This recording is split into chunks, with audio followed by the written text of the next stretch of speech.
तीसरा दिन है जर्नलिज्म फेस्टिवल का और ऐसे में मैंने आपको एक्टर से मिलवाया, डायरेक्टर से मिलवाया, जर्नलिस्ट से मिलवाया, राइटर से मिलवाया, पर अब वक्त है रेडियो के कुछ लोगों से बात करने का।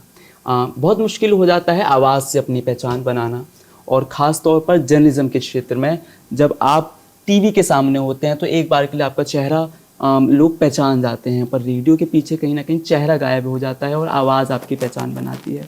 ऐसी रेडियो के जगत से, रेडियो के क्षेत्र से आज रईसुद्दीन जी मौजूद है हमारे साथ। सर आपका बहुत बहुत स्वागत है हमारे स्टूडियो में। बहुत बहुत धन्यवाद सर। पहला क्वेश्चन नहीं होगा, मारवा स्टूडियो में आए कैसा लग रहा है यहाँ पे आके? मारवा स्टूडियो में आके सबसे पहले तो मैं अपनी जो कॉलेज डेज थे मेरे मैं उसमें लौट के आऊँ, क्योंकि ख़ास तौर पे मैं भी मीडिया का छात्र रहा हूँ और दिल्ली यूनिवर्सिटी से मेरा ग्रेजुएशन का पूरा जो है मीडिया का सफ़र रहा है, जामिया से रहा है, तो उसमें एकदम पूरा उस दौर में मैं लौट के हूँ कि मैं भी इसी तरह से था और यहाँ भी इसी तरह की चीज़ें देखने को मिलती मुझे। सर जो यहाँ पे स्टूडेंट्स हैं जो आपको देख रहे हैं, जो आपको सुन रहे हैं, वो जर्नलिज्म में जाना चाहते हैं, मीडिया इंडस्ट्री में जाना चाहते हैं, तो क्या ऐसी बेसिक स्किल्स हैं जो आप एक जर्नलिज्म के स्टूडेंट में देखना चाहते हैं?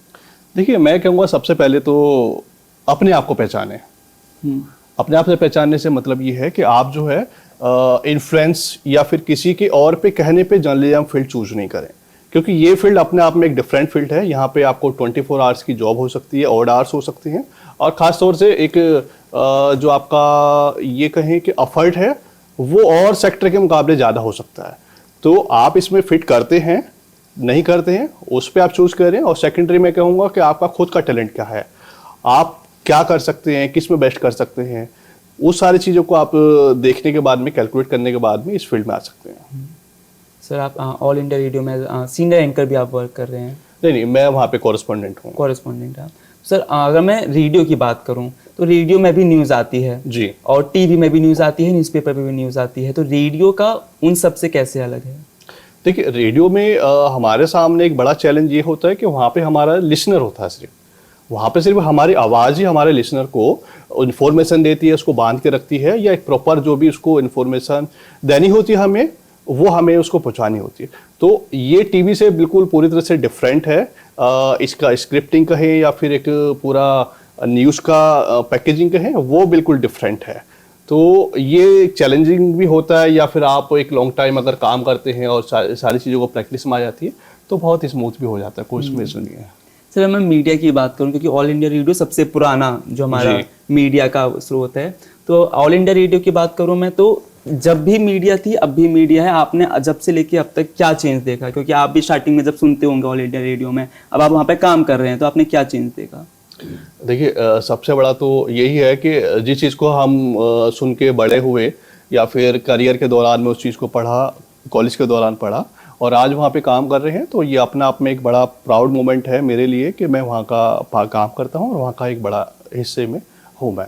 तो चेंजेस की बात कहें कि आप तब एक लिसनर के तौर पे रेडियो को सुनते थे, खबरों को सुनते थे, और आज हम उसको जब प्रोड्यूस करते हैं खबरों को, या फिर एक प्रेस कॉन्फ्रेंस से लेके, और उसका पूरा एक जर्नी होती है खबर की, आपको कवर करना है ग्राउंड पे जाके, उसके बाद में आप उसको प्रोसेस में लेके आते हैं सारी चीज़ों को, और आपको रीराइट करते हैं, क्या आपका न्यूज़ है उसमें आप जो है अपने बोर्ड के साथ डिस्कस करते हैं, और तमाम तरह की चीज़ें आपके एडिटर के साथ जब सारी चीज़ें डिस्कस होती हैं तो एकदम अलग सिनेरियो में आप जो काम करते हैं। तो एक मेजर डिफरेंस मैं यही देखता हूँ, क्या तब मैं लिसनर था, अभी मैं खुद न्यूज़ मेकर आप कह सकते हैं, तो वो है। और उसकी बात करें कि दौर बदला है, आज डिजिटल का दौर है और रेडियो थोड़ा ट्रेडिशनल है, लेकिन उसके बावजूद आज भी जो है हमारी लिसनरशिप बहुत ज़्यादा है। उसके पीछे रीज़न ये है कि जितने भी IAS एस्पिरेंट्स हैं या फिर सिविल सर्विसेज की तैयारी कर रहे हैं लोग, वो आज भी रेडियो को सुनते हैं। और इसका दूसरा बड़ा फैक्टर ये है कि भारत जो है एक विविधताओं भरा देश है, और उसके साथ साथ ये बहुत ज़्यादा मतलब कि ग्रामीण क्षेत्रों से ताल्लुक़ रखते हैं। तो वहाँ पे आज भी रेडियो को एक खास सोर्स के तौर पे सुना जाता है कि उस पर एक सटीक खबरें आती हैं, आपको सिर्फ और सिर्फ वहाँ पे न्यूज़ मिलती है। सर अगर मैं न्यूज़ की बात करूँ, मैं मीडिया की बात करूँ या जर्नलिज्म की बात करूँ, क्योंकि हम भी अब जर्नलिज्म में जाने वाले हैं। जी, most welcome. Thank you sir. तो सर जब मैं न्यूज़ चैनल्स देखता हूँ जहाँ पर डोमेस्टिक वायलेंस की दर क्रॉस हो चुकी है, जहाँ पर जो महिला पहलवान है वो धरने पर बैठी हुई हैं, तो उसको छोड़कर चैनल्स दिखा रहे हैं कि सीमा हैदर गुड न्यूज़ कब देगी, सीमा हैदर का करवा चौथ कैसा है, तो इसको देखकर हम जर्नलिज्म में कैसे हैं?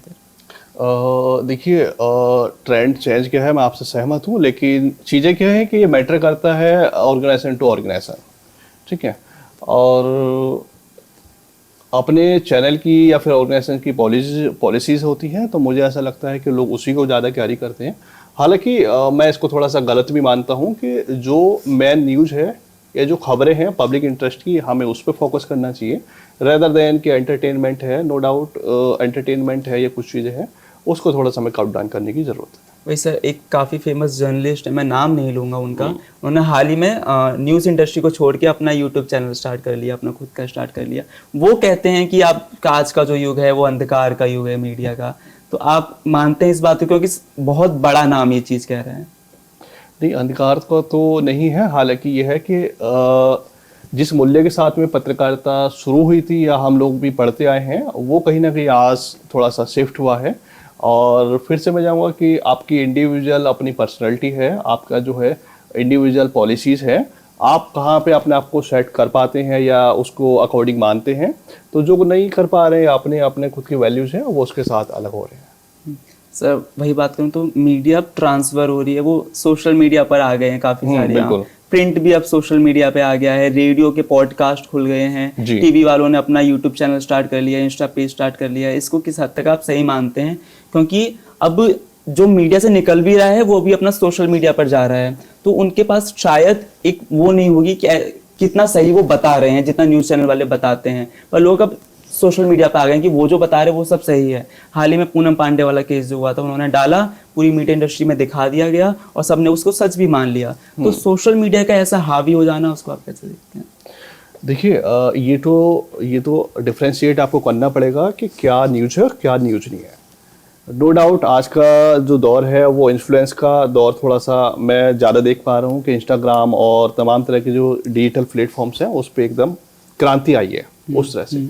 लेकिन उसके बीच में हम लिसनर्स को या फिर अपने जो हमारा व्यूअर है उसको भी थोड़ा सेंसिटाइज होने की ज़रूरत है कि वो खबरों को लेके थोड़ा सा चूज़ करे कि क्या खबर है क्या नहीं है। और उससे ज़्यादा हमारी भी रिस्पॉन्सिबिलिटी बनती है एज ए मीडिया पर्सन कि हम उसको सही कंटेंट मतलब प्रोवाइड करें, और हम जो टीआरपी या आजकल व्यूज़ का खेल है उस सब से थोड़ा हमें बचने की ज़रूरत है। सर वही टीआरपी व्यूज की आपने बात करी, तो भारत में कहावत है कोस कोस पे पानी बदले चार कोस पे वाणी। तो किस जगह पे क्या कंटेंट दिखाना है, किसको क्या पसंद आ रहा है, इसको कैसे मैनेज करते हैं?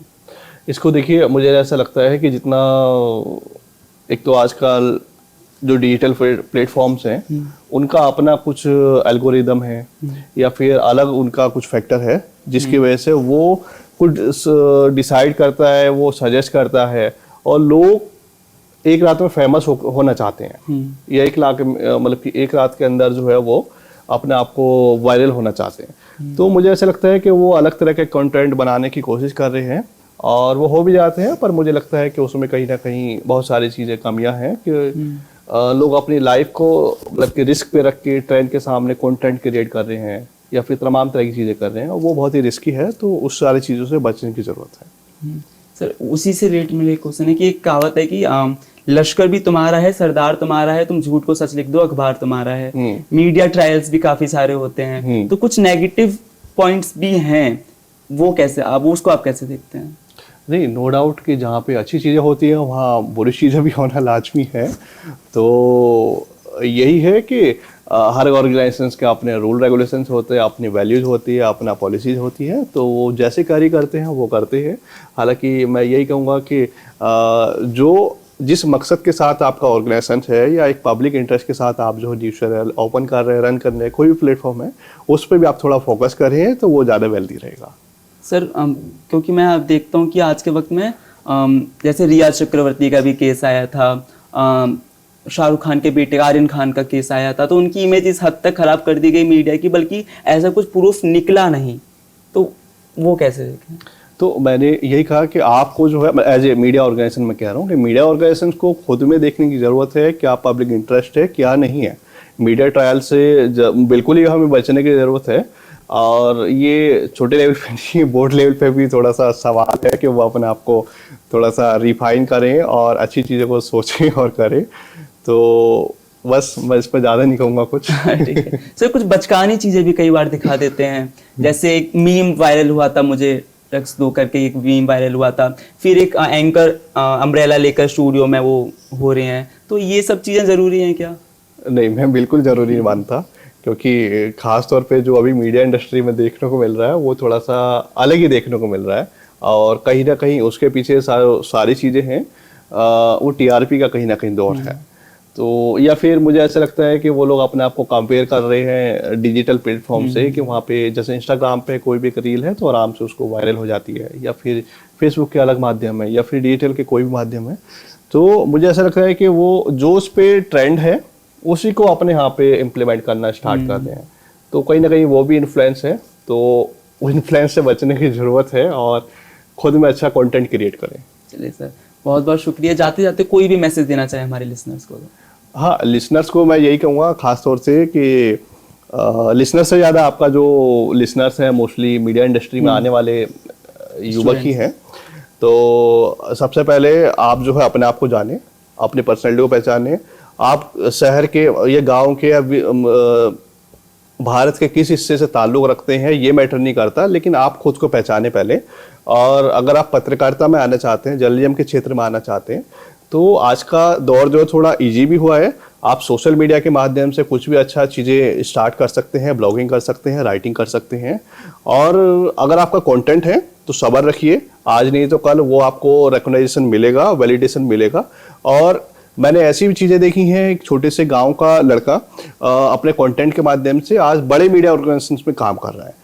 तो ये करते रहिए, लेकिन मैं यूथ ट्रेनर भी हूँ, तो मैं खास तौर से पर्सनैलिटी पे ज़्यादा फोकस करता हूँ। तो अपनी पर्सनैलिटी को आप पहचानें और उसी के अकॉर्डिंग आप कोई भी आगे जाने का फैसला लें। चलिए, बहुत बहुत शुक्रिया सर। Thank you. आगे और भी मेहमानों से आपको मिलवाऊंगा, जब तक देखते रहिए आप 24/7 नोएडा।